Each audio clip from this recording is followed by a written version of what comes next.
Hello friends, મારું નામ છે સમીર ઠક્કર અને આપણે ફરીથી એક વખત આવી ગયા છે આજના વડોદરા સમાચાર અથવા બરોડા ન્યૂઝની અંદર, જેમાં હું સંદેશ અને ગુજરાત સમાચાર બે ન્યૂઝપેપર્સમાં આવેલા અમુક ન્યૂઝનું એનાલિસિસ કરું છું. ઓકે, પહેલા ચાલુ કરીએ આપણે ગુજરાત સમાચારમાં આવેલા ન્યૂઝથી કે વરસાદી માહોલથી તાપમાન ઘટ્યું પણ વડોદરામાં માત્ર 1 ઇંચ વરસાદમાં જ પાણી ભરાયા. નાવ this is a very common thing. આપણે ત્યાં ડ્રેનેજની વ્યવસ્થા એટલી સારી નથી. સ્પેશિયલી જ્યારે રોડ કન્સ્ટ્રક્શનનું કામ કરવામાં આવે છે ત્યારે ડ્રેનેજ લાઇન્સને અક્સર બ્લોક કરી દેવામાં આવે છે, અથવા આપણે કચરો એટલો બધો કર્યો છે કે ડ્રેનેજ લાઇન્સ બધી બ્લોક થઈ જાય છે, જેને આપણે કાંસ કહીએ છીએ, વરસાદી કાંસ. તે બધી બ્લોક થઈ જાય છે. એ ઘણી કોમન વસ્તુ છે. તો વરસાદ પડે અને પાણીના નિકાલની કોઈ વ્યવસ્થા ન હોય તો ઓબ્વિયસ છે કે પાણી ભરાવાનું છે. તો અહીંયા એ જ ન્યૂઝ છે કે વડોદરામાં માત્ર 1 ઇંચ વરસાદ પડ્યો અને નીચાણવાળા વિસ્તારોમાં પાણી ભરાઈ ગયું. હાલાકી આ ન્યૂઝની અંદર કયા વિસ્તારોમાં એક્ઝેક્ટલી પાણી ભરાયું છે તે નથી મેન્શન કર્યું, માત્ર એવું જ લખેલું છે કે નીચાણવાળા વિસ્તારોમાં પાણી ભરાઈ ગયા. આના જ રિલેટેડ બીજા બે ન્યૂઝ છે. બીજું એક ન્યૂઝ છે, સોરી, નોટ બે ન્યૂઝ, એક ન્યૂઝ છે જે હું તમને કહી દઉં, જે બંને પેપરની અંદર છે, સંદેશ અને ગુજરાત સમાચાર બંનેની અંદર છે, કે છાણી બાજવા અંડરપાસમાં 7 ફૂટ પાણી ભરાતા વાહન વ્યવહાર બંધ થઈ ગયો. There is an underpass. આપણે ત્યાંથી જે રેલવે લાઇન પાસ થાય છે તેમાં આપણે અલકાપુરી ગણનારું તો બધાને ખબર જ હશે. તે રીતે છાણી બાજવા અને એવા બીજા ઘણા ગણનારાઓ છે. તો ત્યાં થોડાક વરસાદમાં પાણી ભરાવાની સમસ્યા એક કોમન છે. લોકો ડિમાન્ડ કરી રહ્યા છે કે આને થોડું મોટું કરીને, જે રીતે અલકાપુરીમાં ડબલ લેનનું બનાવેલું છે તેવું ત્યાં આગળ બનાવી દઈએ બધી જગ્યા પર. પણ અનફોર્ચ્યુનેટલી કોર્પોરેશન અને ઇન્ડિયન રેલવેઝ એ બે વચ્ચે જે કોર્ડિનેશન થવું જોઈએ, ઇન્ટિગ્રેશન થવું જોઈએ, તે નથી થઈ રહ્યું. એના કારણે એ બધા નથી બની રહ્યા. સો this is a common feature કે ગરનાળાની અંદર પાણી ભરાઈ જાય છે. આપણે હમણાં થોડા ટાઈમ પહેલા જોયું હતું કે દિલ્હીની અંદર એક મોટો ટનલ પ્રધાનમંત્રી મોદીએ ખુલ્લો મૂક્યો હતો અને વરસાદની અંદર એની અંદર બી પાણી ભરાઈ ગયા હતા. So this is another common thing. So maybe we can think about, rather than underpass, we can think about flyover, કે જેથી કરીને પાણી ભરવાની સમસ્યા ન રહે. This is just a thought, food for thought જેવું. આપણે કરી શકીએ છીએ, આપણે વિચારી શકીએ છીએ કે શું કરવું. સો છાણી બાજવા અંડરપાસમાં 7 ફૂટ પાણી ભરાયું અને જેના કારણે ઉંડેરા, કરોડિયા, રિફાઇનરી તરફનો વાહન વ્યવહાર બંધ થઈ ગયો. આને રિલેટેડ એક બીજા ન્યૂઝ છે કે એસટીવીમાંથી પાણી, મતલબ સુએઝ ટ્રીટમેન્ટ પ્લાન્ટમાંથી પાણી છોડાતા ગાજરાવાડી વિસ્તારમાં ઠેર ઠેર ગંદા પાણી ભરાયા. ઓફકોર્સ આ વરસાદી પાણી નથી, આ સુએઝ ટ્રીટમેન્ટ એટલે ગટરના પાણીનું જે ટ્રીટમેન્ટ કરવામાં આવતું હોય અને એને સાફ કરીને નદીમાં છોડવામાં આવતું હોય, તે પાણીના ટ્રીટમેન્ટમાંના પ્લાન્ટમાંથી પાણી છોડાતા ગાજરાવાડી વિસ્તારમાં પાણી ભરાયું. now ગાજરાવાડી એક એવો વિસ્તાર છે કે જેના રસ્તા બહુ જ ખરાબ છે. મેં ઘણા વર્ષોથી એ રસ્તા પરથી જાઉં છું અને મેં જોયું છે કે એ રસ્તા ક્યારે બી રિપેર નથી થતા. એની અંદર ખોદકામ થાય છે અને રિપેરિંગ નથી થતા.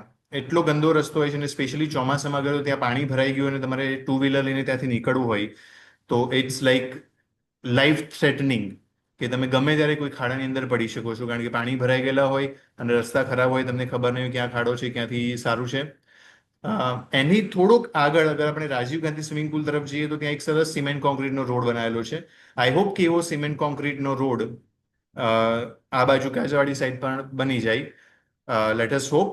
હવે આ જે પાણી છોડાયું છે તેના માટે એસસીપી એન્જિનિયર મિનેશ જયસ્વાલે એવું કહ્યું છે કે પાણી તો પ્લાન્ટમાંથી ટ્રીટમેન્ટ કર્યા પછી જ પાસ થયું છે, પણ પરંતુ પાણી જેમાં છોડવામાં આવે છે તે ચેમ્બર ઉભરાઈ ગઈ છે, એટલા માટે પાણી ફેરાયું છે. જ્યારે કે ત્યાંના સ્થાનિકોનું એવું કહેવું છે કે અમે લોકો, એક સ્થાનિક છે સવિતાબેન, એમનું એવું કહેવું છે કે ઘણા વર્ષોથી, 2-3 વર્ષથી આવી પરિસ્થિતિ છે. જ્યારે કલ્પેશભાઈ ચુનારાનું એવું કહેવું છે કે 10 વર્ષથી આ સમસ્યા રહે છે. અને એમણે તો એવું પણ કહ્યું છે કે કોર્પોરેટરને કહેવા છતાં કામ થયું નથી. કોર્પોરેટર એમ કહે છે કે એક નહીં આવો, તમે 25 જણાનું ટોળું આવો તો તમારું કામ કરવામાં આવશે, something like that. So I request corporators, અગર કોઈ આ વાત સાંભળતા હોય, જોતા હોય આ વિડીયો, તો પ્લીઝ ગાજરાવાડી વિસ્તારનું કંઈક કરો. નેક્સ્ટ ન્યૂઝ જોઈએ. અગેન ભૂવા પડવાની સમસ્યા યથાવત છે. નવાયાર્ડ સંતોકનગરમાં 70 ફૂટ લાંબી દિવાલ ધરાશાયી થઈ અને એક મોટો ભૂવો પડ્યો. અને એ દિવાલ જે ધરાશાયી થઈ અ,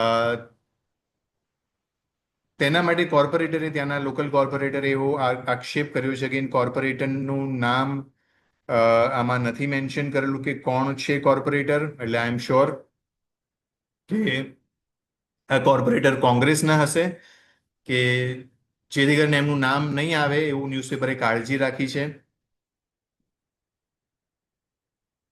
કોર્પોરેટરે એવો આક્ષેપ કર્યો હતો કે વરસાદી કાંસના પાણીને લઈને તે દિવાલને ભેજ લાગેલો હતો. એવામાં MGVCL દ્વારા ઓવરહેડ કેબલ હટાવી ત્યાં અંડરગ્રાઉન્ડ કેબલ નાખવાની કામગીરી કરાઈ હતી.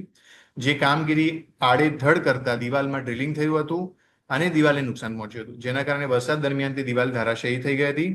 એટલું જ નહીં, ત્યાં વીજ થાંભલાનું નીચેનું સ્ટ્રક્ચર પણ તૂટી જતા થાંભલો નમી ગયો હતો, જે થાંભલાને આવતીકાલે બીજી જગ્યાએ શિફ્ટ કરવામાં આવશે. સો ઇલેક્ટ્રિસિટી વાળા હોય, MGVCL અથવા પાણી પુરવઠો હોય અથવા ગુજરાત ગેસ હોય અથવા વડોદરા ગેસ હોય, ગુજરાત ગેસ વડોદરા ગેસ હોય, ખાડા ખોદીને પછી એનું રિફિલિંગ વગેરે જે કરવાનું કામ છે તે બહુ જ આડેધડ થાય છે. મેં પહેલા પણ એક વિડીયોમાં કહ્યું છે કે there ઇઝ નો ઇન્ટિગ્રેશન. દરેક ડિપાર્ટમેન્ટ વચ્ચે થોડું ઇન્ટિગ્રેશન હોવું જોઈએ.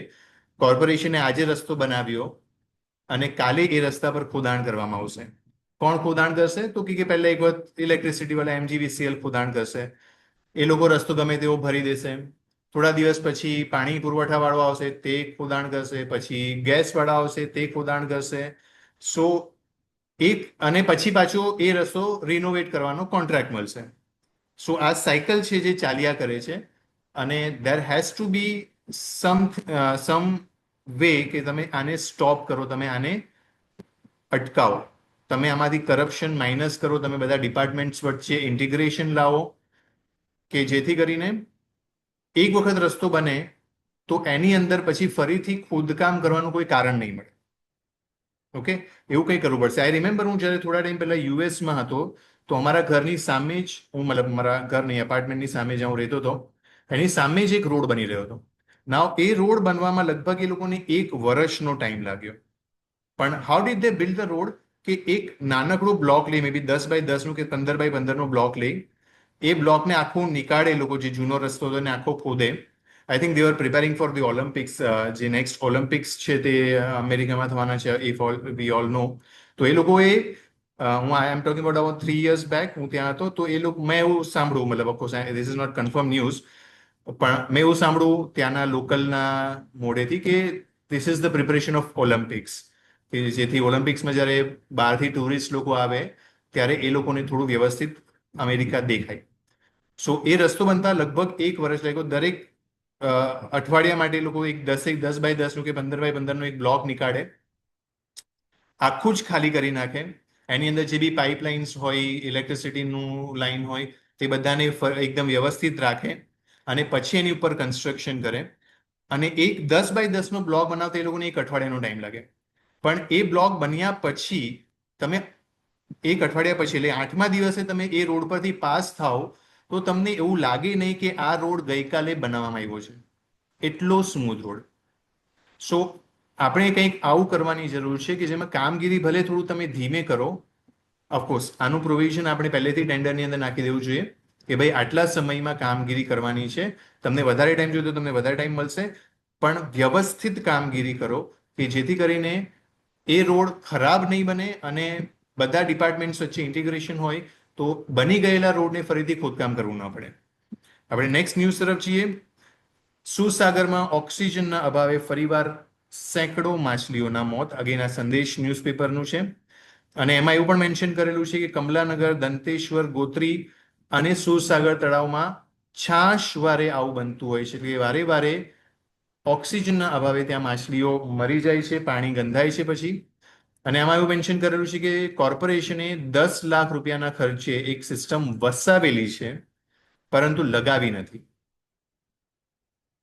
10 લાખ રૂપિયાનો ખર્ચ કરીને કોર્પોરેશને વસાવેલી છે અને સુસાગરમાં જુદી જુદી 15 જગ્યાઓ પર આ સિસ્ટમ લગાવવાના છે જેથી પાણીમાં ઓક્સિજનનું પ્રમાણ જળવાઈ રહે. પરંતુ જે રીતે કોર્પોરેશન ધીમી ગતિએ કામગીરી કરે છે તેમાં આ સિસ્ટમ પડી રહી છે અને તે સિસ્ટમ લગાવે તે પહેલા જ માછલીઓનું મોત થયું છે. સો આમ તો આપણે બહુ જીવદયા પ્રેમી નથી, આપણને મનુષ્યોને મારી નાખતા ધર્મના નામ પર મનુષ્યોને મારી નાખતા પણ આપણને હિચકિચાટ નથી થતી બહુ. પણ આપણે જ્યારે માછલીઓ મરી જાય અથવા જ્યારે બકરાઓ કાપી નાખવામાં આવે ત્યારે આપણે બહુ સેન્સિટિવ બની જતા હોઈએ છીએ, ને માણસોને કાપતા આપણને એટલું બધું સેન્સિટિવિટી નથી આવતી. પણ એનીવેઝ, સો સેન્સિટિવિટી આવી સારી વસ્તુ છે. માછલીઓ અને અન્ય પ્રાણીઓની સાથે સાથે મનુષ્યો માટે પણ સેન્સિટિવિટી આવવી જોઈએ. મારામારી આપણે કરીએ છીએ ઘણી વખત તો આપણે હાથ સાફ કરી લીધા એવું કહીએ છીએ કે બે જણા સમજો બે જણાની ગાડીઓ અથડાઈ ગઈ હોય ને ટોળું ત્યાં ભેગું થઈ ગયું હોય અને હાથ સાફ કરી લીધો ટોળાએ, એવું આપણે ઘણી વખત થાય છે. સો ત્યારે આપણને જીવદયાની વાત નથી આવતી, પણ માછલી કે એનું બધું આવે ત્યારે, અને સ્પેશિયલી એમાં કોઈ મુસ્લિમ ઇન્વોલ્વ હોય તો આપણને બહુ જીવદયા આવી જાય છે. પણ અહીંયા આગળ વાત બરાબર છે કે કોર્પોરેશને 10 લાખના ખર્ચે સિસ્ટમ વસાવેલી છે, તો એ સિસ્ટમને વાપરવી પણ જોઈએ. પડી એ સિસ્ટમ ખરાબ થઈ જાય એના કરતાં એ સિસ્ટમનો યુઝ કરીને તમે માછલીઓને જીવન બચાવો, અને એ માછલી ભલે કોઈને પકડવા દો ને એનું પેટ ભરવા દો, રાઈટ. અને લાસ્ટ ન્યૂઝ પર આપણે જઈએ. ગોત્રીમાં ગુજરાત સમાચારનું છે. પીધેલા વાહન ચાલકો બેફામ બની રહ્યા છે. ગોત્રીમાં સવારે નશામાં ધૂત કાર ચાલકે 3 વાહનોને અડફેટમાં લેતા લોકોએ પકડ્યા. નવ મને એક ઘટના યાદ આવે છે થોડાક વર્ષો પહેલાની, જ્યારે ગુજરાતમાં ચૂંટણી હતી અને આપણા રૂપાણી સાહેબ, વિજયભાઈ રૂપાણી સાહેબ આપણા ચીફ મિનિસ્ટર હતા એ ટાઈમ પર, અને રાજસ્થાનના ચીફ મિનિસ્ટર જે કોંગ્રેસના હતા તે કોંગ્રેસનો ચૂંટણી પ્રચાર કરવા માટે ગુજરાત આવેલા હતા, અને એમણે એવું કીધું કે ગુજરાતની હરેક ગલીમાં દારૂ મળે છે. અને એના જવાબમાં વિજય રૂપાણી સાહેબે એવું કીધું કે જો ગુજરાતમાં કોઈ ગલીમાંથી દારૂ મળે તો હું રાજીનામું આપી દેવા તૈયાર છું. ત્યારે જ મેં એવું કમેન્ટ કરેલી હતી કે ભાઈ રાજીનામું લઈ લો રૂપાણી સાહેબ પાસે, કારણ કે એ હકીકત છે અને કોઈ હકીકતને ડિનાય કરી શકે એમ નથી કે ગલીએ ગલીએ તો નહીં, પણ વડોદરામાં તમને જ્યાં જોઈએ ત્યાંથી દારૂ મળી શકે છે. તમે જે વિસ્તારમાં રહેતા હો, તમારા કનેક્શન સારા હોય તો તમને દારૂ મળી શકે છે. ને એના આ બધા એવિડન્સ છે આપણી પાસે કે નશામાં ધૂત કાર ચાલકે 3 વાહનોને અડફેટમાં લીધા. થોડા હોળીના ટાઈમ પર જે રક્ષિત કાંડ થયું હતું તે આપણે બધાને યાદ છે. અમદાવાદમાં નરેન્દ્રભાઈ મોદી જ્યારે ચીફ મિનિસ્ટર હતા ત્યારે અમદાવાદમાં એમના નાકની નીચે લઠ્ઠાકાંડ થયેલો હતો. ઝેરીલી શરાબ, જે દેશી દારૂ કહેવાય, તે ઝેરીલો દેશી દારૂ પીને લગભગ 100 લોકોના મોત થયા હતા નરેન્દ્ર મોદીના નાકની નીચે, જ્યારે ચીફ મિનિસ્ટર હતા ત્યારે. પણ હજુ પણ ગુજરાતમાં એટલી જ છૂટથી દારૂ મળે છે.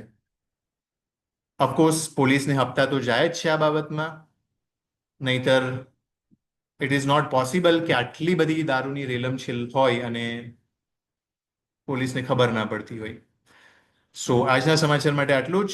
Thank you very much for joining. C you tomorrow.